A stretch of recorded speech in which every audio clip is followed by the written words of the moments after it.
मसीह यीशु के अजीम नाम में आप सबकी सलामती हो। मैं आपकी होस्ट रौनिका सरफराज आज आपके साथ मौजूद हूँ यीशु संग सवेरा प्रोग्राम में। और जैसा कि आप जानते हैं कि रोज़ों के दिन चल रहे हैं और हम रोज़ों के दिन में आजकल हमारा टॉपिक है मुबारकबादियों पर। तो आज हम जो है वो 7th और 8th मुबारकबादी को एक्सप्लेन करेंगे बाइबल में से कि 7th और 8th मुबारकबादी बाइबल के अकॉर्डिंग क्या है और हम इसको किस तरह से अपनी ज़िंदगी में अमल कर सकते हैं। तो आज इस मुबारकबादी के बारे में हम सीखेंगे पास्टर सरफराज रहमत के वसीला से। हम पास्टर सरफराज रहमत को अपने प्रोग्राम में वेलकम कहते हैं पास्टर जी। और गुड मॉर्निंग, आप हमारे साथ आए हैं, आपका बहुत बहुत शुक्रिया। कैसे हैं आप? जी मैं बिल्कुल ठीक हूँ, थैंक यू बेटा। जी वेलकम पाजी साहब जी। और आज मैं आप लोग के साथ बाइबल में से मत्ती 5 बाब उसकी 9वीं आयत से लेकर 12वीं आयत तक आपके सामने पढ़ूंगी। मुबारक हैं वो जो सुलह कराते हैं क्योंकि वो खुदा के बेटे कहलाएंगे। मुबारक हैं वो जो रास्तबासी के सबब से सताए गए हैं क्योंकि आसमान की बादशाही उन्हीं की है।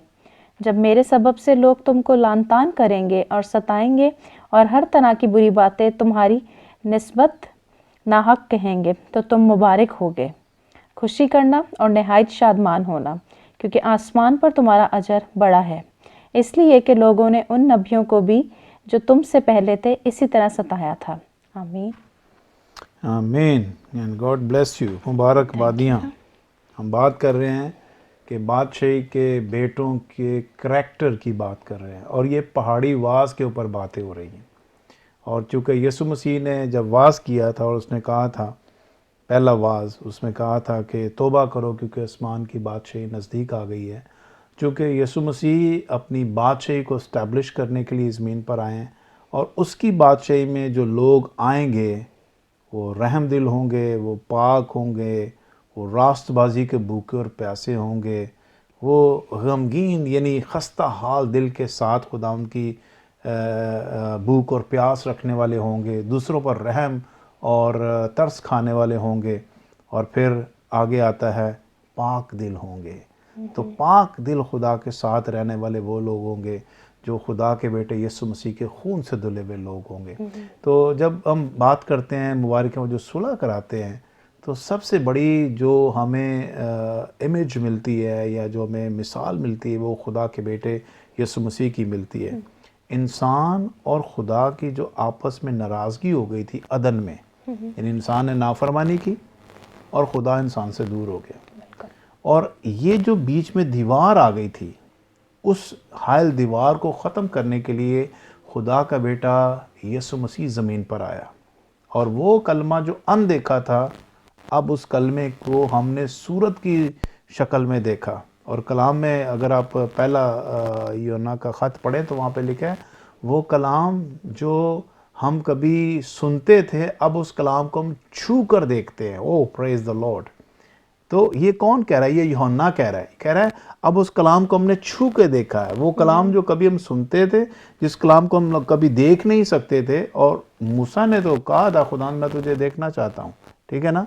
और खुदा ने कहा मूसा तू मुझे देख के ज़िंदा नहीं रह सकता, लेकिन मैं गुजरूंगा और पीछे मेरा जब गुजर जाएगा आगे सारा तो मेरा बैक तू देख लेना। लेकिन आज वक्त आया, खुदा ने अपना आप दिखाया है और मूसा की उस दरख्वास्त पर खुदा ने जो हमें यीशु की सूरत में खुदा ज़मीन पर दिखाया। और कलाम में लिखा है ना, मत्ती की इंजील में देखिए वहाँ पे लिखा है कि उसका नाम यीशु रखना क्योंकि वही अपने लोगों को उनके गुनाहों से निजात देगा। लेकिन उसके साथ एक और नाम है इमैनुएल। इमैनुएल का मतलब है खुदा हमारे साथ। और जब खुदा हमारे साथ है तो खुदा ने वो कलमा मुजस्सम, क्योंकि खुदा की अपनी सूरत जो है बेटा वो कलमा और रूह है और ना कभी किसी ने रूह को देखा है ना कभी किसी ने कलाम को देखा है। ये दोनों अनसीन चीज़ें हैं, लेकिन खुदा ने जो दुनिया के लिए नामुमकिन चीज़ है कि वो कलमे को देख सके या कोई रूह को देख सके, खुदा ने अपने बेटे में कलमे और रूह को दिखा दिया। क्योंकि यूहन्ना के ख़त में लिखा हुआ है कि उसने कहा हमने कलाम को छू के देख लिया, इससे बड़ी और कोई बात नहीं है। तो जब हम बात कर रहे हैं मुबारक है वो जो सुलह कराते हैं, तो खुदा का बेटा यीशु मसीह ज़मीन पर आया ही इसलिए था ताकि वो इंसान और खुदा की क्या कर सके, सुलह करा सके।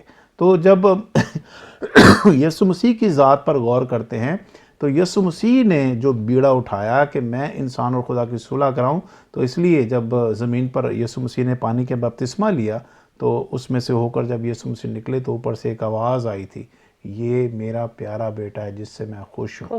وہ پیارا صرف اپنے خوبصورتی سے ہی نہیں تھا, وہ پیارا اپنے کاموں کی وجہ سے تھا.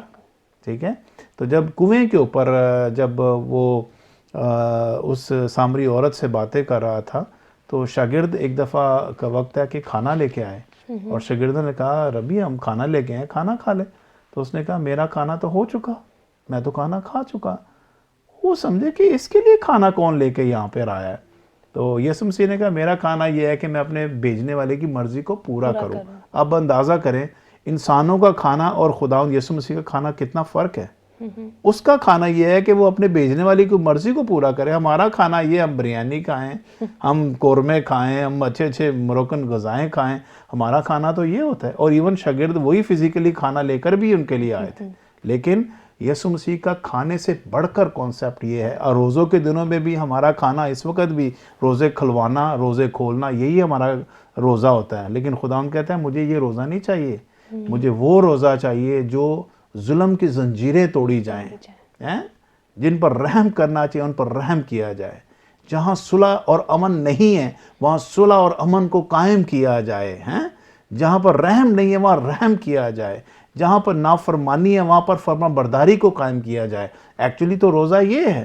تو اس لیے یہاں پہ لکھا ہوا ہے خدا اپنی بادشاہی کے اندر ایسے کریکٹرسٹ لوگوں کو لے کر آنا چاہتا ہے جن کی زندگی سے بادشاہ نظر آئے کہ yes these people are belonging to the kingdom of God. تو یہ وہ لوگ ہیں جو خدا کی بادشاہی کے ساتھ تعلق رکھتے ہیں. ان کی بات چیت سے, ان کو اٹھنے بیٹھنے سے پتہ چلتا ہے کہ یس یہ لوگ خدا ان کی بادشاہی کے لائق لوگ ہیں. تو یہاں پر جب یہ لکھا ہے صلح کرانے کا مطلب, تو یسوع مسیح نے جب انسان اور خدا کی صلح کرا دی تو اب ہماری خدا کے ساتھ صلح ہو گئی ہے. اس کا مطلب ہے ہم خداوند کے انتظام میں شامل کر دیے گئے ہیں. اور اب جیسے یسوع مسیح لوگوں کی صلح کرا کے باپ تک اس نے ہماری رسائی کرائی ہے. یہ حوالہ اگر میں آپ کے لیے پڑھوں تو میں سمجھتا ہوں یہ زیادہ اچھا ہوگا.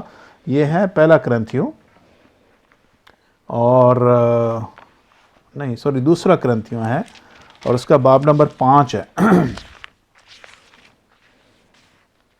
یہ میں آپ کے لیے پڑھتا ہوں آیت نمبر 14 سے. کیونکہ یہاں پر لکھا ہے کیونکہ مسیح کی محبت ہم کو مجبور کر دیتی ہے, اس لیے کہ ہم یہ سمجھتے ہیں کہ جب ایک سب کے واسطے موا تو سب مر گئے, اور وہ اس لیے موا کہ سب کے واسطے موا کہ جو جیتے ہیں وہ آگے کو اپنے لیے نہ جئیں بلکہ اس لیے کہ جو ان کے واسطے موا اور پھر جی اٹھا. پس اب سے ہم کسی کو جسم کی حیثیت سے نہ پہچانیں گے.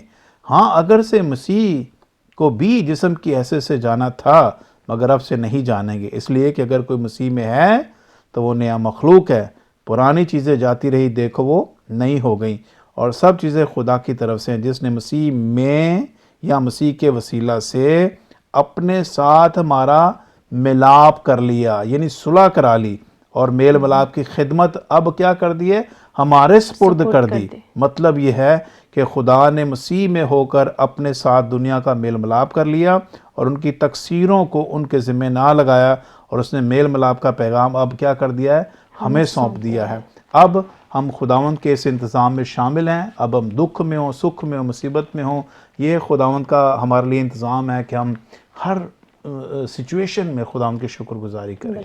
آمین. ابھی ٹائم بہت کم ہے, ہم اس پہ آگے بات نہیں کر سکتے. یس پلیز آپ بات کریں. Thank you so much pastor صاحب جی. ہم اس ٹاپک کو اور لمبا نہیں مزید کر سکتے شارٹیج آف ٹائم کی وجہ سے, لیکن جتنا بھی آپ نے ایکسپلین کیا بہت اچھا کیا. ہمیں امید ہے کہ ہمارے ویورز کو اچھے سے سمجھ آئی ہوگی.